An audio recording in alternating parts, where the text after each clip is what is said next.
ಮಂಗಳೂರಿನ ಜನರನ್ನ ಬುದ್ಧಿವಂತರು ಅಂತ ಹೇಳ್ತಾರೆ. ಆದ್ರೆ ಬುದ್ಧಿವಂತ ಜಿಲ್ಲೆಯ ಕೆಲವೊಂದು ಸಣ್ಣ ಜನರು ಮಾಡುವ ಕೆಲಸಗಳು ಇಡೀ ಬುದ್ಧಿವಂತರ ಜಿಲ್ಲೆಯ ಜನರು ತಲೆ ತಗ್ಗಿಸುವಂತೆ ಮಾಡುತ್ತಿವೆ. ಇದಕ್ಕೊಂದು ಬೆಸ್ಟ್ ಎಕ್ಸಾಂಪಲ್ ಮಂಗಳೂರಿನ ರಾಷ್ಟ್ರೀಯ ಹೆದ್ದಾರಿಯ ಕೆಪಿಟಿಯಿಂದ ಕುಂಟಿಕಾನ ನಡುವೆ ಸಿಗುತ್ತೆ. ಹೆಸರಿಗೇನೋ ರಾಷ್ಟ್ರೀಯ ಹೆದ್ದಾರಿ, ಆದ್ರೆ ಇಲ್ಲಿ ರಸ್ತೆಗಿಂತ ಜಾಸ್ತಿ ಕಸ ತ್ಯಾಜ್ಯಗಳೇ ತುಂಬಿ ಹೋಗಿದೆ.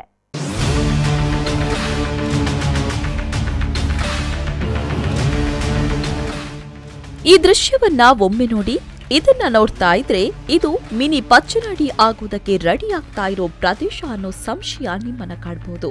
ಯಾಕಂದ್ರೆ ಅಷ್ಟು ದೊಡ್ಡ ಪ್ರಮಾಣದಲ್ಲಿ ತ್ಯಾಜ್ಯವು ಇಲ್ಲಿ ರಾಶಿ ಬಿದ್ದಿದೆ.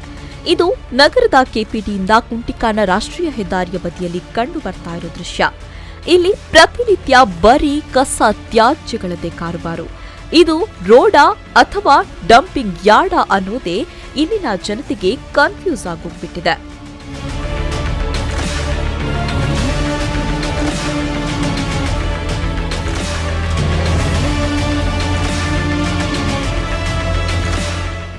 ಮಂಗಳೂರೇನೋ ಸ್ಮಾರ್ಟ್ ಸಿಟಿ ಆಗೋದಕ್ಕೆ ಸಜ್ಜಾಗ್ತಾ ಇದೆ. ಆದ್ರೆ ಮಂಗಳೂರು ಸಿಟಿಯಲ್ಲೇ ಇಂತಹ ಸಮಸ್ಯೆಗಳಿದ್ರೂ ಯಾರು ಕ್ಯಾರಂತ ಇಲ್ಲ.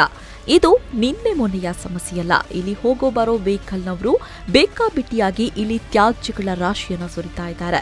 ಬುದ್ಧಿವಂತರ ನಾಡಲ್ಲೇ ಈ ಸಮಸ್ಯೆ ಇದ್ರೂ ಕೂಡ ಹೇಳೋರು ಕೇಳೋರು ಯಾರೂ ಇಲ್ಲದಂತಾಗಿದೆ.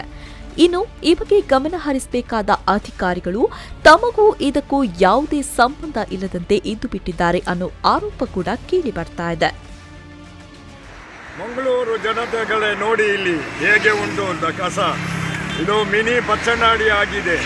ಇದನ್ನು ಹೇಳೋರು ಕೇಳೋರು ಇಲ್ಲ. ಎಲ್ಲ ಮನೆಯ ಸಾಮಾನು, ಊಟ, ಅದು ಇದು ಎಲ್ಲವನ್ನು ಬಿಸಾಡ್ತಾ ಇದ್ದಾರೆ.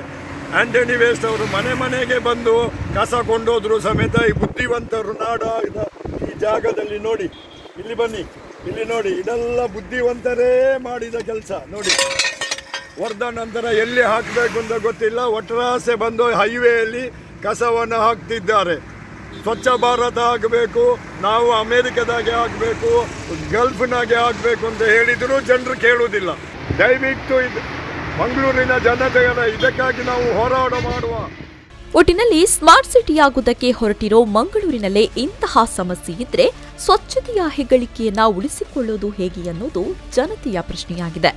ಇನ್ನಾದರೂ ಈ ಸಮಸ್ಯೆಯ ಬಗ್ಗೆ ಜನಪ್ರತಿನಿಧಿಗಳು, ಅಧಿಕಾರಿಗಳು ಗಮನ ಹರಿಸಿ ಈ ಸಮಸ್ಯೆಗೆ ಮುಕ್ತಿ ಕೊಡ್ತಾರಾ ಅನ್ನೋದನ್ನ ಕಾದ್ ನೋಡಬೇಕಾಗಿದೆ. ಶರತ್ ಸಾಲಿಯಾನ್, ವಿ4 ನ್ಯೂಸ್, ಮಂಗಳೂರು.